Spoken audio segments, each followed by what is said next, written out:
that is what a lot of this movement is. It is a cultural backlash to all these years of advances.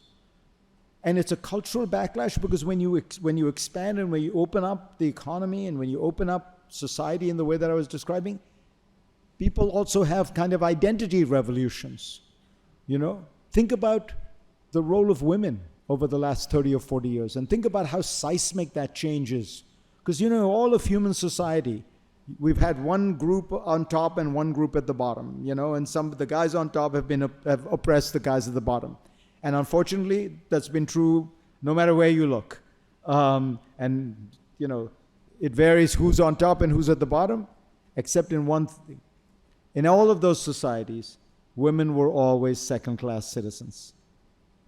Every one of those subjects that we know of in recorded history. And what has happened over the last 40 years is a transformation of that reality. We have finally, thank God, gotten to a point where, 200 years ago, women were the property of men in many countries. And in the last 40 years, we're not there yet, but there is an enormous progress that has been made in terms of women's equality and women's dignity and women's rights. But think about how disruptive that is, right? You've taken something that has been one way for all of human history, and it was a core bedrock of the family, the basic unit of society. And you're saying, we're going to change the power dynamic, the fundamental power dynamic here. Think about how much that disrupts things, how much it unsettles people, how much it makes them uneasy. And you have a sense of the reaction. And let me give you a piece of evidence for that. If you look at every one of the modern reactionary religious fundamentalist movements around the world, and I call them modern because they are actually modern. They all think they're going back in time, but they are all very recent. Islamic fundamentalism, the ultra-Orthodox movement in Israel, Christian nationalism. What you notice is they all have one common concern. They want women back in the kitchen, right? The first thing the Taliban does when it comes into Afghanistan is, let's get the girls out of school and let's get them out of universities. What is the ultra-Orthodox great concern? We don't want our women to have to work. We don't want our women to have to serve in the military. We don't want our women to have to go to secular schools and learn science and things like that where they could actually get jobs, because that'll take them out of the house. Even people like Putin and Xi Jinping have the same cultural reaction. Xi Jinping gave a speech one day, about 6 months ago, where he said, we need the women to have a new conception of femininity and womanhood, which is go back into the kitchen, stop working so much, and have more kids.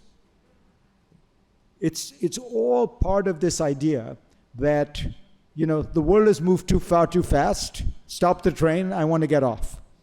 And that reality is the one we're living with. And when you are living through that kind of a period, people don't care as much about the economy. They pretend they care about the economy, but Tony Blair once said this to me, which I thought was a very profound insight. He said, one thing I've learned about in these years in politics is when people get very anxious, and they get very anxious and insecure and uncertain about the future, about their situation, they don't move left economically, they move right culturally. In other words, they don't sit there thinking, oh God, things are looking crazy, I need a government program. No, they think to themselves, my world is disappearing, why is it disappearing, who is doing this? And then you find the demagogue who says, those are the people who are doing it. And they look different, and they sound different, and they worship different gods. And that's who the problem is. And if we get rid of them, we'll take you back to when the world didn't have all these, when you didn't have all these strange colored looking people and uppity women. And, there's a very important word in Donald Trump's MAGA hat. Again. Make America great again. Because you're going back to that Garden of Eden